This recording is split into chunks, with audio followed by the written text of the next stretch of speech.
And if we're not elected, we'll have a depression the likes of which I don't believe anybody has ever seen, maybe 1929. That's what's going to happen. They said the stock market will boom if I'm elected.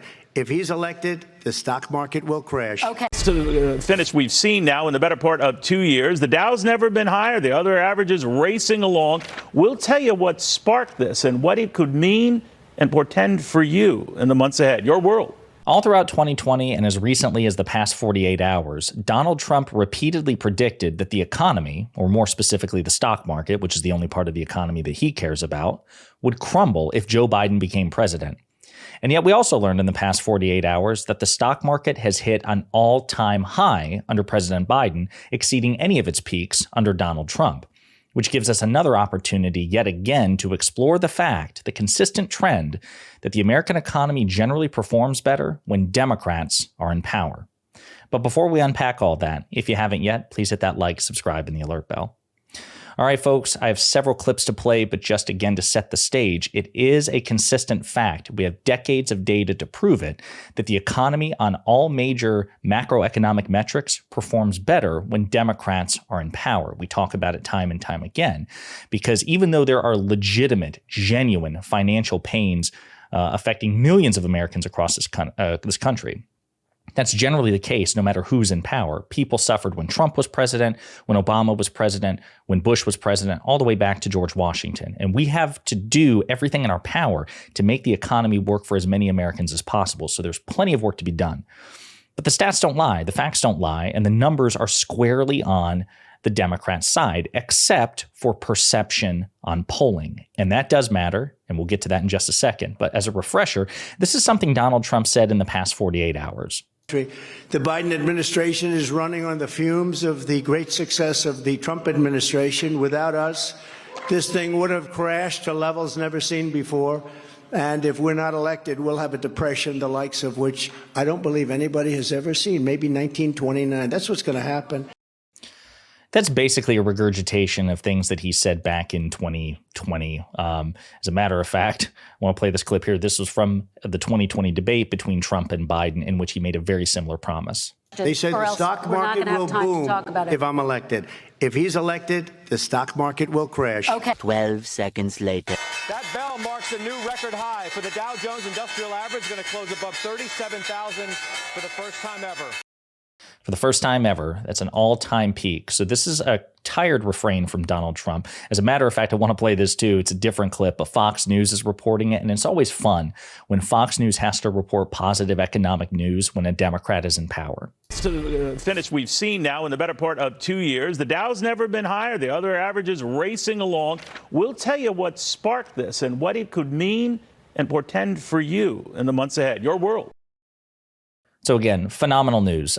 They, of course, don't mention Biden. They'll probably go out of their way to, avoid mentioning him as much as possible. Although you never know. Some of the Fox personalities, like even Stuart Varney, went out of his way the other day with respect to unemployment, talking about how good that was for President Biden. But the bottom line is this.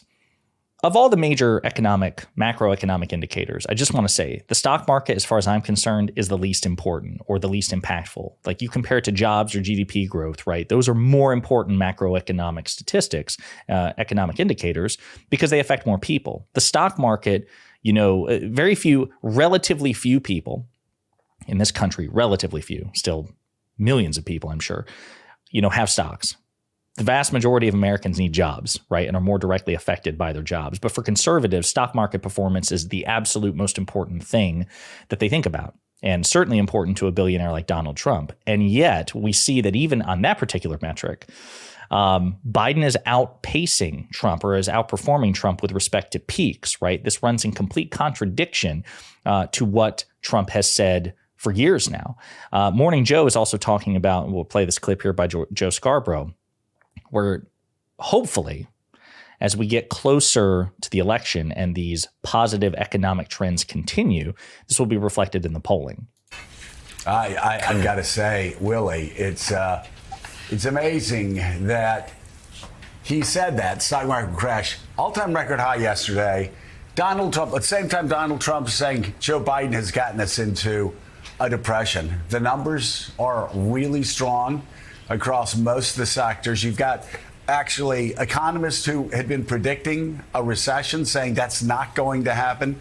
We're going to have the smooth landing, and that we're going to also most likely have 3 interest rate cuts next year. This reminds me a lot of 1983, Ronald Reagan, strapped with a very bad economy in 1983.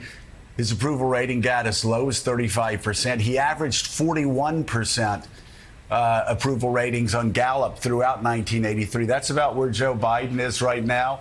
You have this economy zooming up, and it's going to follow. Voters are going to, again, start feeling this more and telling pollsters this more. And that's huge, okay? Because as I've said, we have the facts on our side. We've pretty much always had the facts on our side in most situations. If you're a betting person, 9 times out of 10, you want to know who's going to be on the right side of history. You should bet on the Democrats. You should bet on the progressive left, certainly not the progressive right or the Republican Party. But the perception is ultimately what matters most. Now, part of the reason that the perception runs in contradiction to what the facts are in terms of how well the economy is doing, at least on a macroeconomic scale, is because the media hasn't covered it particularly well. Some of them are getting better. We'll come to that in a minute. But if you look, CNN's talking about, so this person's tweeting this, the CNN's talking about how the stock market hits an all-time high, New York Times, Dow hits an all-time high, MSNBC, stock market hits an all-time high, unemployment at 50-year low, economy booming, Fox News talking about Hunter Biden.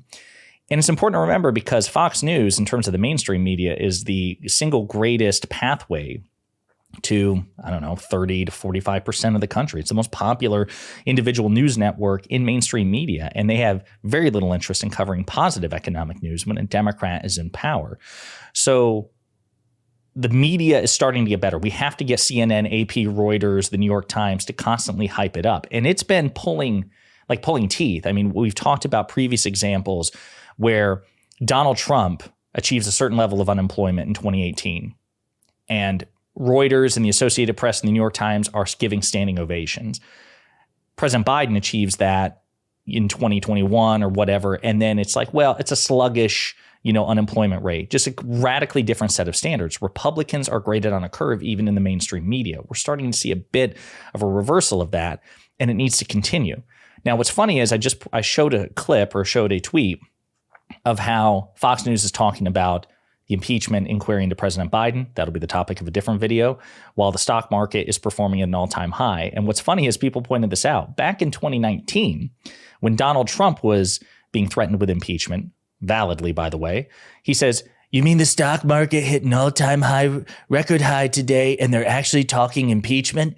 Will I ever be given credit for anything by the fake news media or radical liberal Dems? No collusion." So it is kind of funny that there's a bit of deja vu. Now, obviously, the impeachment effort against Biden is considerably less substantive than that against Trump. But the idea is, while there's a threat of impeachment against the sitting president, the stock market is at an all-time high. And of course, Republicans have completely changed their tune and their standard. Now, I've got a couple more clips for you here. This one from Chris Hayes just a couple of days ago. I really like this, and I wish we'd see more of this. And Mehdi Hassan has done some similar coverage on his show, which is regrettably canceled. But this sentiment, this sort of coverage needs to make its way into every aspect of the media, the CNN, New York Times, ABC, CBS, you name it. Let's watch some of the clips and we'll unpack it. If you are evaluating presidential performance, you got to keep the rules consistent.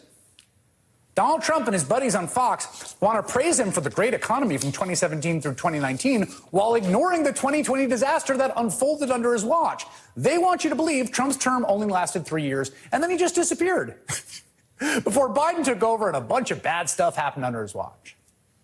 The actual record is that Donald Trump oversaw the biggest job loss of a president in American history, along with mass death and abject disaster. Now, you might say that was not all Trump's fault, and fair enough. But inflation and the supply chain and eggs and Russia's invasion of Ukraine and spiking gas prices and shipping backlogs, those are not President Biden's fault either. But he has gotten to work putting together an economic vision completely opposite of Donald Trump, who cut taxes for corporations and rich people as his signature economic move. As President Biden likes to say, he wants an economy from the middle up, from the bottom up, and it's actually produced tangible benefits. More workers unionized, higher pay, and the best economic performance of any president under extremely difficult conditions this nation has seen since Franklin Delano Roosevelt. Absolutely true. Again, we'll get to the perception in just a minute. I want to play another clip by Chris Hayes here in terms, again, of the coverage. So again, you don't really hear Fox News talking too much about the price of gas these days, or the price of eggs, or Christmas presents. And so the story of the Biden presidency so far has been almost like this series of metaphorical meteors hitting the earth, unexpected, in many cases unprecedented crises that the White House had to attend to. And each one has caused huge cycles of negative coverage, enormous around-the-clock panic across the media. And in basically every case, the Biden administration has attempted to do something about the problem. In many cases, they saw real, tangible success, which is to say, in most cases, they just quietly did their job. Then they moved on to the next crisis. But that is not the message getting through on Fox News. No, the message on Fox is that the entire economy is going to collapse any minute now. It's very true. We had Jerome Powell, the chairman of the Fed, as was mentioned in a previous clip, talk about he expects he'll actually be cutting interest rates at least 3 times next year based on the current positive economic news. That recession that Republicans swore was around the corner, that they actually prayed for, you know it. You know, elected Republican officials, right-wing commentators, and unfortunately, probably a great many in the Republican base, even though it would have hurt them financially, were just praying for a recession out of sheer schadenfreude, despite President Biden. The recession never turned out. The macroeconomic indicators are on the side of the Democratic Party, or on the side of President Biden. As a matter of fact, we keep talking about Fox News. This is what a former Biden surrogate said recently. It didn't even take the stock market performance into consideration because this was from a week ago or so. This is what he had to say in just a quick summation of quote-unquote Bidenomics. Just this morning, you talked to Larry, we got 200,000 new jobs that beat all expectations heading into December. We saw 5.2% GDP growth, something that, Donald Trump could only dream about. So those are all true, and there are even more stats to get into that we've talked about in previous videos. We'll probably talk about in the future as well. But the bottom line is this. The facts are on our side, period. We have facts more reliably and in greater number on our side than the Republicans. But at the end of the day, it's perception which matters most. Facts do not speak for themselves. They never have. They never will. And right now, the challenge for President Biden, for Democrats, for the progressive left, for people aligned with the Democratic bloc, for you and me, is to walk this tightrope. We have the facts on our side, but we have to persuasively make the case using various combinations of words and permutations of tone to persuade the American people, because people who are running for president who trail radically behind in the economy, they typically don't get elected. They almost always lose. So Biden can't afford to lose on matters of the economy with the American people, especially not when he has the facts on his side, right? So that's the challenge. We have to persuade people, like, listen, not to dispel your legitimate pain, but the facts are the facts. And here are the key economic indicators. And some people say, and understandably so, when you don't want to argue with somebody's feelings, right? Because they'll think you're lecturing them. I understand that is indeed a risk. There's no doubt about that. It can come off patronizing, can come off smug. I've been accused of that a time or two in my life. But we also can't completely forfeit the facts. We can't, when people say that the stock market is terrible under Biden and the facts show otherwise, I'm not willing to concede that. And maybe I have to adopt a gentle tone or the right combination of words to convey that fact persuasively, but I'm not going to give that fact up. I'm not just going to, you know what? Yeah, you're right. Sure, the facts say that the stock market just hit an all-time high, but you say the stock market's terrible, ergo I'm not going to do that. I'm not going to, when Americans say that they feel like fewer jobs have been created under Biden, there's some polls to indicate that many Americans believe that we've actually lost jobs under Biden than were gained, and certainly compared to Trump. I'm not willing to forfeit that, and nor should you.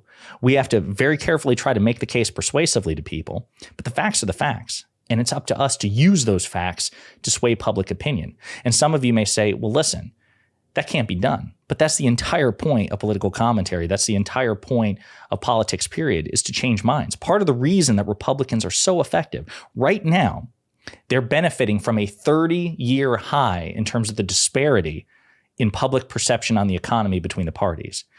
Republicans almost always have an advantage with respect to the perception there. But recently we hit a 30-year high in terms of how many more people believe that Republicans are better on the economy than Democrats, even though the facts don't support it at all during that time period, as we've discussed in previous videos. People can be told lies persuasively through all subtle forms of propaganda, bluntly, subtly, in sophisticated ways. And the right is really, really good at that. They can change hearts and minds with nothing but lies. And if we have the truth on our side, then it should be easier for us. So we should at least try, especially when we head into the 2024 election. We have to try. Let me know what you think in the comments.